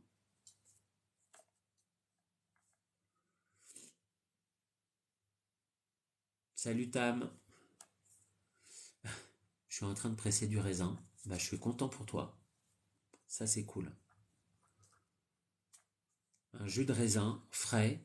Je l'ai jamais goûté, mais à la tienne.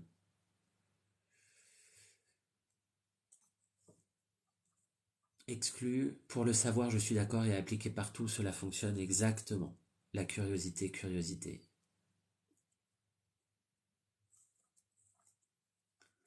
Fractal. Dimitri, s'il te plaît, je cherche ma résidence principale, maison région lyonnaise. Tu me conseilles d'attendre? Bah non. Je conseille pas d'attendre. Ça sert à quoi d'attendre? Ça sert à gagner 5% alors que tu les aurais déjà gagnés à négocier. Ah. Bah merci Doritos. Franchement, à tous ceux qui le veulent, rejoignez le Discord de Dimitri, c'est une pépite. Bah merci, c'est très gentil. Mais il est quasiment autonome, hein. Je viens de temps en temps pour vérifier si tout est OK. Normalement, il y a des modérateurs. Mais c'est une communauté, on est quoi, 2300? Pour ceux qui sont intéressés, c'est dans ma bio. Il y a le lien. Mais non, non, c'est cool, ouais. Il y a 2300 personnes sur le Discord. Et puis, bah, on échange, hein, comme ici. Mais avec encore plus de monde. Ouais, c'est ça, Seb. Mes grands-parents avaient une maison au Maroc. J'ai mis 7 ans à rapatrier les fonds. C'est super compliqué. De ce que je connais, enfin de ce qu'on m'a dit, hein, surtout de... Parce que moi je connais pas.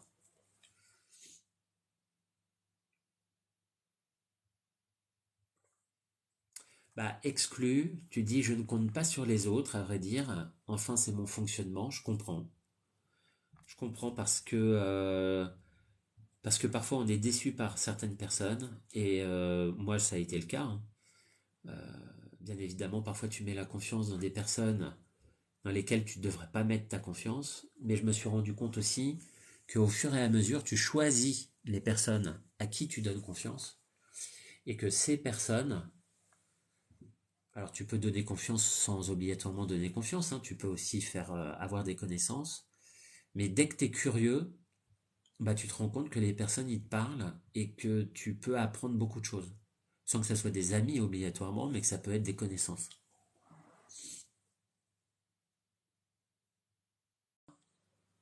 Mais je vais bien dormir. Jusqu'à 23 heures et après, c'est dans les bras de Morphée, comme on dit. Ça bug, ça bug. Bah désolé.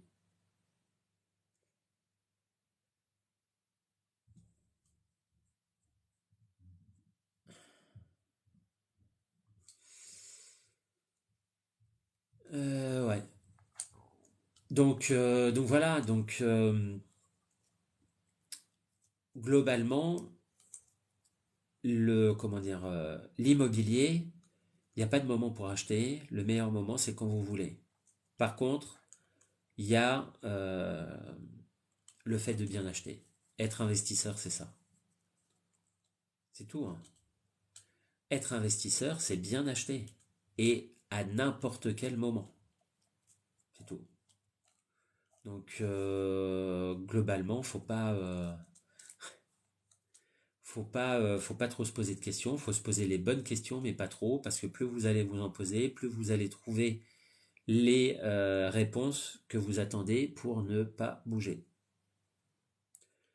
Comment bien acheter? Bah, c'est bien acheter, c'est acheter en dessous du prix du marché. Et donc acheter, je vais y arriver en dessous du prix du marché, ça veut dire derrière que on connaît le prix du marché et que un bien rénové se vendra au-dessus du prix que ça vous aura coûté. Exemple, le dernier bien que j'ai acheté, par exemple, je l'ai acheté 50 000 euros. Avec les frais de notaire et les travaux, ça va me coûter 65 000. Je peux le vendre 85 000. Là, je l'ai bien acheté. Si je l'avais acheté 10 000 euros de plus comme c'était à 60 000, bah 60 000 plus 15 000, j'aurais à 75 000. Je l'aurais vendu toujours 85 000. Je l'aurais bien acheté, mais moins bien acheté. C'est tout, hein.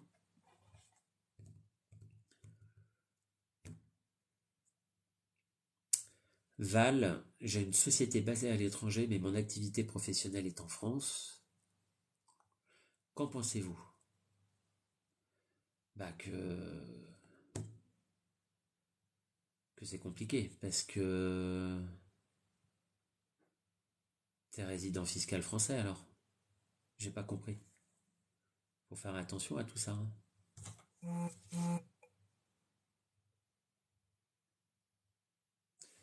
Alors, TikTok m'indique, excellent travail, tu as passé en live pour 90 minutes, n'oublie pas de prendre une pause. Ah, c'est au bout de 90 minutes qu'ils disent ça. Bon bah voilà, va falloir que... C'est TikTok qui me le dit, j'ai passé 1h30 avec vous, et donc dans 8 minutes, je prends ma pause.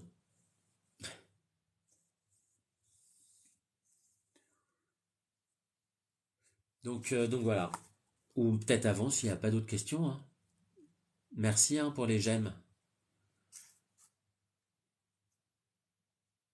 D'autres questions? En tout cas, ça m'a fait plaisir. N'hésitez pas à vous abonner, hein, pour ceux qui ne sont pas abonnés, à faire des commentaires, à me poser des questions sur mes vidéos. Et puis là, je lance des mini-formations sur TikTok. Regardez les séries que je lance. Là, il y a 2 formations. Et puis, je vais essayer progressivement d'en faire une, deux, trois, quatre, notamment sur des sujets qui reviennent régulièrement dans les questionnements. Comme ça, vous allez avoir une bibliothèque de formation qui ne coûtera pas trop cher. C'est pas parce qu'on met 4 ou 5 euros dans une formation pour, pour en gagner 5 ou 10 000 que ça posera problème. Mais voilà, en tout cas, je pense que je vais commencer à créer une bibliothèque de formation accessible à tous pour répondre aux attentes. Voilà. Est-ce que vous avez d'autres questions? Sinon, moi, je vais aller dormir, hein. Romain, toujours super instructif, même les vieux débutants. Merci, on se rappelle bientôt. Gibou, Gibou et Libibou. J'ai 20 ans, j'investis en bourse et je vais investir en immobilier prochainement. Tu me conseilles de y aller progressivement. D'accord, ne pas vouloir acheter tout de suite un immeuble. L'immeuble, ça fait bien en fait. Moi, j'ai pas d'immeuble, mais par contre, j'ai 22 locataires et ça me va très bien. Donc, l'immobilier, pour moi, c'est un apprentissage lent. Pourquoi? Tout simplement parce que derrière, il y a des risques importants. Ça, faut pas l'oublier. Alors, c'est pas des risques insurmontables, mais faut pas non plus faire n'importe quoi parce que voilà, on emprunte 50, 100 000 euros et c'est pas des sommes négligeables. Donc moi, à 20 ans, je te conseillerais déjà d'investir dans l'immobilier si tu as une épargne de sécurité après investissement d'au minimum 10 à 15 000 euros, minimum. Et là, tu peux investir et pourquoi pas commencer par des places de parking ou commencer par un studio, mais petit. Pourquoi? Tout simplement parce que le premier investissement, on fait des erreurs. Moi, le premier investissement, j'ai fait des erreurs. Des erreurs sur un plan fiscal, des erreurs sur le plan de l'apport, sur le plan des travaux. Je fais des erreurs. Mais ça fait partie. Faut l'accepter. Ça fait partie tout simplement du métier d'investisseur ou en tout cas de ce qu'on veut être investisseur. C'est normal. Donc on accepte. On accepte tout simplement de faire des erreurs. Par contre, il ne faut pas faire de grosses erreurs. Et quand on a des gros projets, on fait des grosses erreurs. Quand on a des petits projets, on fait des petites erreurs. C'est tout. C'est aussi naturel que ça. En tout cas, moi, c'est ce que je pense. Pour revenir à ma question concernant la coloc, tu trouves que c'est bien? 4, c'est bien. Bah, des colocs de 4, c'est déjà pas mal. Coloc de 4, moi je te conseille idéalement que chacun ait sa douche. Ça, c'est pas mal. Et au maximum, 2 par douche. Voilà. Merci Roman pour ta rose. Alors, que penses-tu des cryptos actifs? C'est hyper technique les crypto-monnaies et moi, sincèrement, ce que je veux, c'est trouver des investissements où j'investis une fois et après, ça fonctionne globalement. Et moi, je trouve que l'immobilier, il n'y a rien de tel. C'est-à-dire que là, j'ai trouvé un bien. Bah, globalement, je sais que compte tenu du profil du bien immobilier que j'ai, pendant 3 ans, je vais pas avoir de problème et je vais toucher mon argent. Alors que crypto actif, ce que j'aime pas, c'est la notion d'actif. C'est-à-dire que tu mets du temps. Tu mets du temps pour te faire de l'argent. Moi, je veux pas mettre du temps au continu. Moi, je veux mettre du temps une fois et que ça me rapporte tout le temps. Et ça, pour moi, il y a l'immobilier et il y a la bourse qui permettent ça. Les cryptos, je pensais à un moment donné, tout simplement parce que j'ai stacké des crypto-monnaies, mais c'est tellement variable. Donc là, on dit, soi-disant, qu'il va y avoir un bull run en mars-avril. Je l'espère, hein, puisque moi j'ai toujours mes 6 000 € que j'ai investis il y a 2 ans. Et je fais partie des bons qui n'ont pas perdu d'argent. Et ça, c'est pas parce que je suis bon, c'est parce que j'ai eu de la chance. Mais voilà. Alors Rob, j'ai une question très importante car je vais acheter un bien à 120 000 demain. Peux-tu m'aider? Bah oui, pose la question. Quel site conseillez-vous pour trouver une bonne affaire? Moi, je trouve mes bonnes affaires sur le Bon Coin, tout simplement. Il y a pas, mais par contre, il faut être hyper réactif.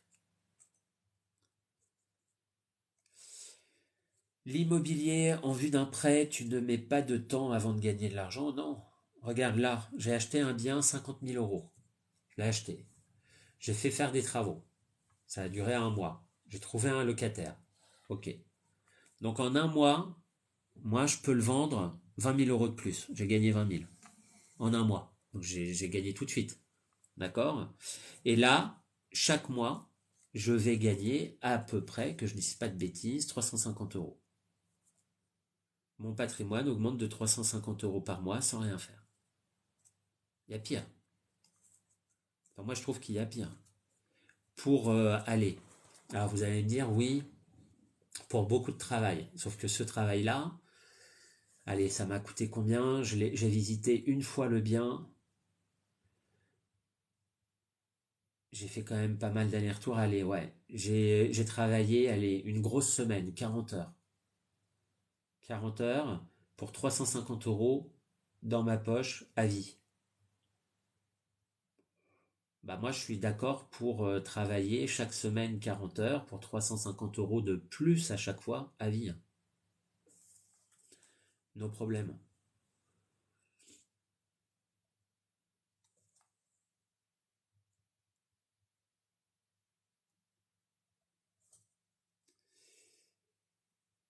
Alors, je mets pas tout. Hello, c'est le plombier. Je passe 17 heures demain pour la fuite. Je dépoucherai l'évier au passage.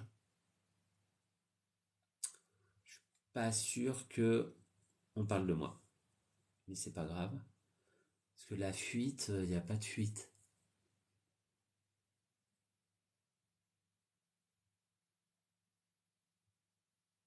Demain, on est quel jour? Mercredi? Non, je sais pas qui tu es. Studio meublé à 48 000 euros avec un loyer de 400, c'est une bonne affaire. Bah, c'est 10% de renta, donc c'est pas mal. Même si c'est du brut. Après, faut pas oublier les frais de notaire.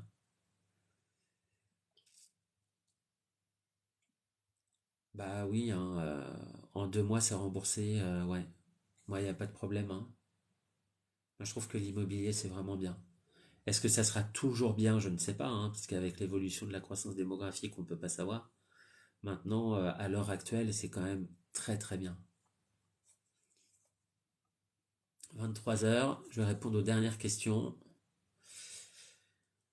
Fred, tu empruntes sur quelle durée avec un différé? Alors idéalement, j'ai oublié de demander les différés sur le dernier, mais c'est pas grave.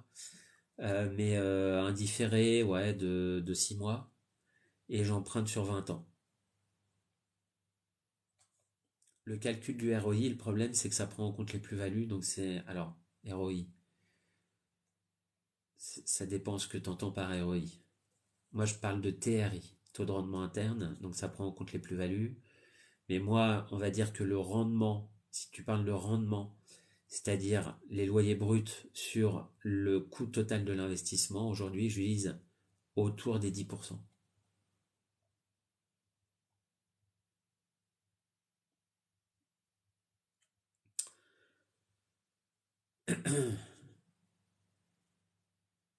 Alors, c'est un gros diminutif.